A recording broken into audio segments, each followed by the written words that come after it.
नमस्कार मैत्रिणींनो, मी पूजा तुम्हा सर्वांचे स्वागत करते पूजा स्पेशल रेसिपीजमध्ये, जिथे तुम्हाला मिळतात झटपट, सोप्या आणि टेस्टी रेसिपीज. तर मैत्रिणींनो, आज आपण बघणार आहोत bachelor special veg grill sandwich. म्हणजेच अगदी सहज कोणीही बनवू शकेल इतकं सोपं हे व्हेज ग्रिल सँडविच आहे. चला तर मग व्हिडिओला सुरुवात करूया.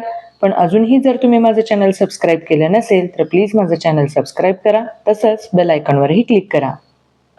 तर सुरुवातीला आपण सँडविचसाठी ग्रीन चटणी बनवणार आहोत आणि त्यासाठी मी इथे मूठभर कोथिंबीर, 4-5 हिरव्या मिरच्या, 1 पाकळी लसूण, पाव इंच आलं, मूठभर पुदिना, 2 ते 3 चमचे फुटाणा डाळ, चवीनुसार मीठ घेतलेलं आहे.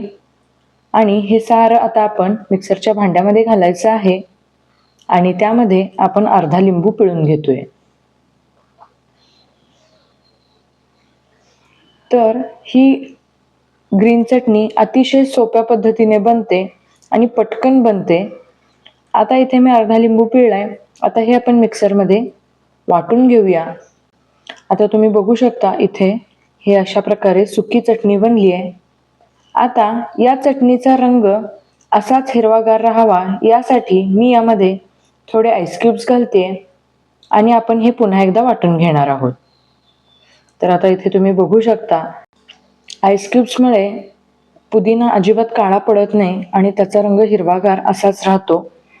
तर आता आपण एक सिक्रेट मसाला बनवणार आहोत आणि त्यासाठी मी इथे 1 टीस्पून भाजलेल्या जिऱ्याची पावडर घेतली आहे, पाव टीस्पून सैंधव मीठ घेतलेलं आहे, पाव टीस्पून चाट मसाला घेतलेला आहे आणि त्याचसोबत पाव टीस्पून काळी मिरी पूड घेतलेली आहे आणि हे आपण सगळं व्यवस्थितपणे मिक्स करून घेणार आहोत. आणि हा आपला सँडविचचा सिक्रेट मसाला रेडी आहे. अगदी तुम्ही बाहेर जरी खायला गेलात तरी हा मसाला सँडविचवर वापरलाच जातो, पण त्याची रेसिपी कोणीही सांगत नाही. आता आपण सँडविच बनवायला घेऊया. सँडविच बनवण्यासाठी मी इथे 3 सँडविच ब्रेड घेतलेले आहेत आणि त्या तिन्ही स्लाइसवर आपण बटर लावून घ्यायचं आहे. माझ्याकडे बटर जे होतं ते अतिशय घट्ट झालं होतं, म्हणून मी अशा प्रकारे लावून घेते. तुम्ही थोडंसं मेल्ट करून सुद्धा लावू शकता किंवा तुम्ही तूप किंवा लोण्याचा सुद्धा वापर करू शकता. आता त्यापैकी एका स्लाइसवर मी ही ग्रीन चटणी आपण जी बनवली होती ती अशा प्रकारे व्यवस्थितपणे पसरवून घेते. त्यानंतर सँडविचसाठी मी काही बटाटे उकडून घेतले होते आणि त्याच्या अशा प्रकारे पातळ स्लाइस केल्या होत्या. तर त्या स्लाइस सुद्धा आपण इथे व्यवस्थितपणे पसरवून घेतोय. तुम्ही एकदा हे सँडविच नक्की ट्राय करा. खूप पटकन बनतं आणि पोटभरीचा नाश्ता सुद्धा याचा होऊ शकतो, कारण एका सँडविचमध्ये आपण 3 ब्रेडचा उपयोग केलेला आहे. आता अशा प्रकारे ब्रेडच्या स्लाइस ठेवून झाल्यानंतर आपण यामध्ये कांद्याच्या स्लाइस ठेवून घ्यायच्या आहेत. तुम्ही हवं तर कांदा चिरून सुद्धा घालू शकता, पण जनरली सँडविचमध्ये अशा स्लाइसच वापरलेल्या असतात. त्यानंतर आपण यावर थोडासा आपण जो सिक्रेट मसाला बनवला होता तो भुरभुरवून घ्यायचा आहे. अगदी 2 ते 3 चिमट इतकाच आपल्याला यामध्ये सिक्रेट मसाला घालायचा आहे. आणि त्यानंतर मी ब्रेडची दुसरी स्लाइस ठेवली आहे. त्या स्लाइसवर मी थोडंसं टोमॅटो केचप घातलेलं आहे आणि ते सुद्धा आपण व्यवस्थितपणे चाकूच्या साहाय्याने पसरवून घेतोय. अगदी शेवटपर्यंत व्यवस्थितपणे केचप वगैरे लावून घ्या. त्यानंतर यावर मी काकडीच्या स्लाइस ठेवलेल्या आहेत. जसं बाहेर सँडविच मिळतं ना, त्यापेक्षा सुद्धा हे सँडविच खूप चवदार होतं. काकडीनंतर मी काही टोमॅटोच्या स्लाइस ठेवल्यात आणि पुन्हा एकदा आपण यावर हा सिक्रेट मसाला भुरभुरवून घ्यायचा आहे.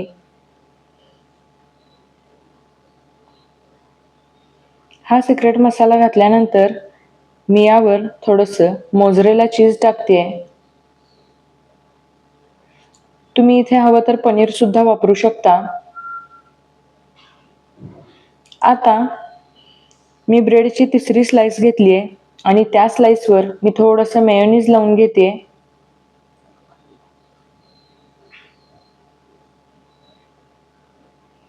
मेयोनीज लावल्यानंतर आपण यावर पुन्हा एकदा ग्रीन चटणी लावणार आहोत.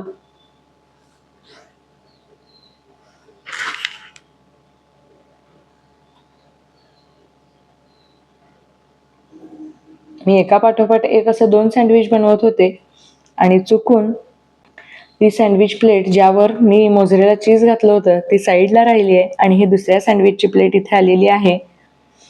तर ग्रीन चटणी सुद्धा पसरवून घेतल्यानंतर ती सुद्धा स्लाइस मी इथे ठेवली आहे आणि वरून आपण बटर लावून घेतोय.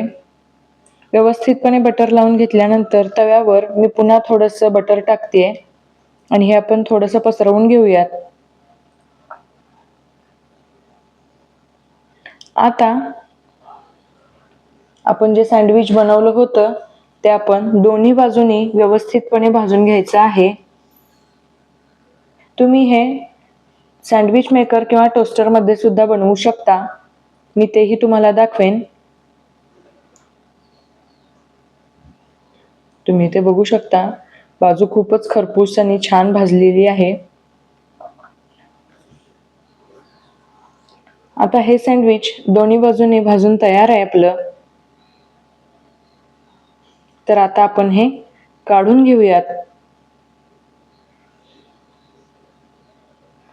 आणि हे मी तुम्हाला कट करून दाखवते.